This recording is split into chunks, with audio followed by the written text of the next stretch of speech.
Hello, everybody. I'm Vinay Vishwambaran. I'm a principal product manager at Esri. My primary focus is imagery and geospatial AI.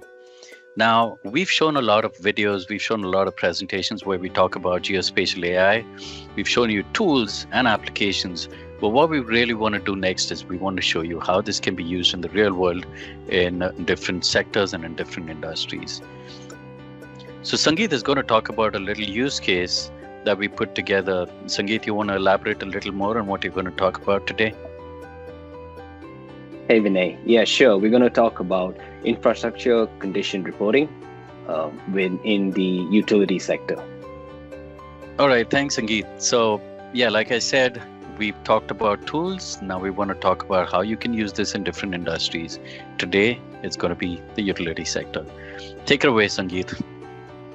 Great. Thanks, Vinay. Hello, everyone. I am Sangeet Mathew. I'm here in sunny California, and I work with Esri with a specific focus on imagery and artificial intelligence. I'm here to show you some of the new AI capabilities that have been added to the software, specifically AI-assisted labeling. As anyone who's worked with AI, they will vouch for the fact that, contrary to popular belief, labeling is the most cumbersome task in the entire AI workflow. It's slow, it's tedious, it's manpower intensive, and in some cases, for all these reasons, expensive. And so, how can we use AI to improve AI? Let's take a look. Here, we have an image of an airspace in Pro, where we would like to start collecting planes as training samples.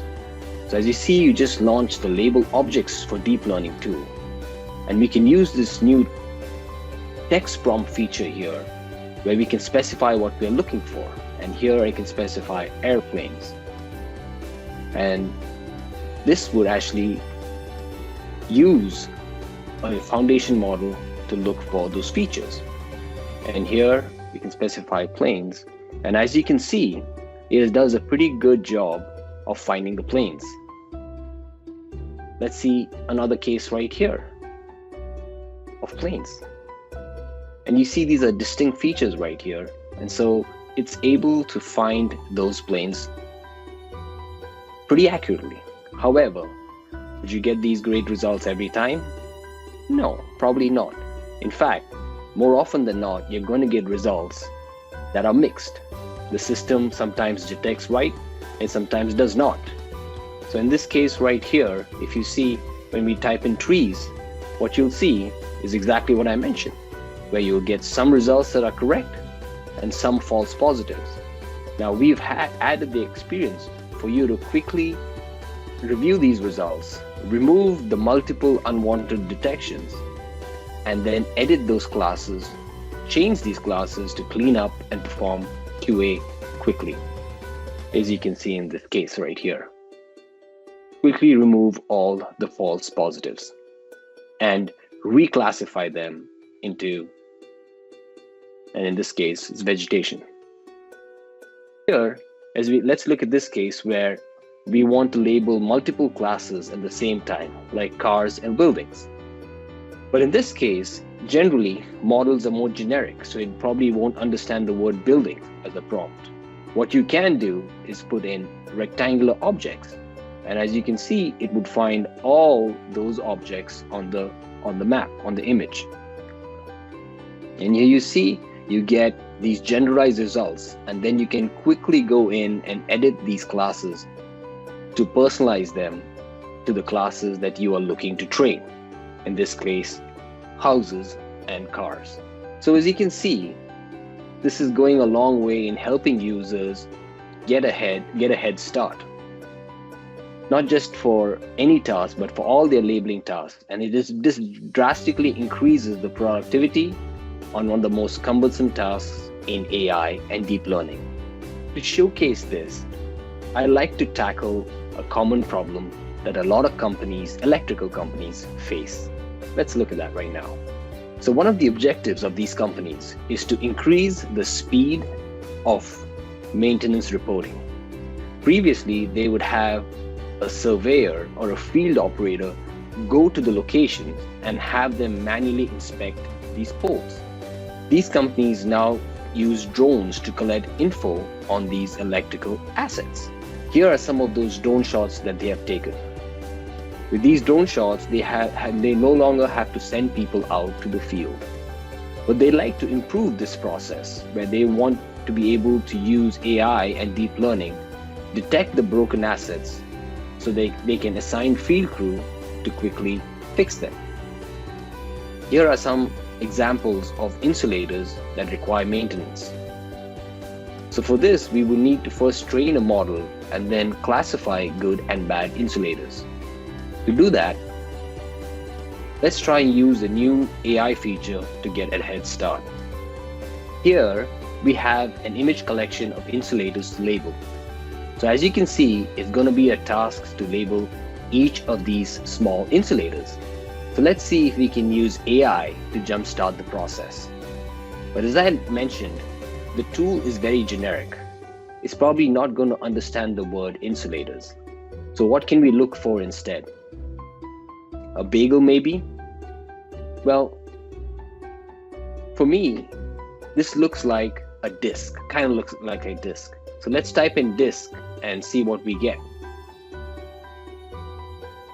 And it looks like it's found something. And as you can see, it's done a pretty good job of finding the insulators. So you can see how easy it is now that you don't have to label each feature anymore. You get all your insulators and then you can remove the false positives and then go in and quickly classify the broken ones as a new class. And so we continue through the image collection as we churn through all the images in the collection. And you can see how quickly and seamless this process can be, getting rid of all the false positives and seamlessly moving on to the next image. In cases where it does not do a good job of classifying the results, as in this case right here, we have added the option to quickly undo all the detections and then label them manually. So you see this continues until you're able to collect all your samples and export the training samples. Once you have your training sample, let's train a model or models. Here you can use this new user experience for training where you have a wizard that will run through the process. I'm going to let the system decide how to train my model. All you need to specify is how long you want to run it. And once it's done, what you see right here is a list of models that have been trained. In this case, over 20 models. Now, how do you choose the best model? The wizard lets you browse all the models, as you just saw, and then see all the model metrics for each one to compare.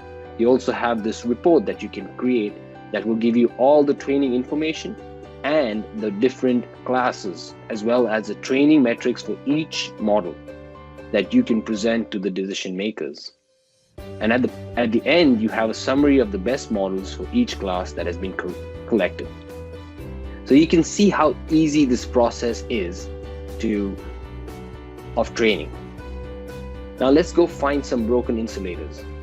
Here, for inferencing, we have enhanced support for feature attachments. So you can see right here, the feature attachments with points representing the locations of these electrical poles. And each of those features has a drone image of the insulators.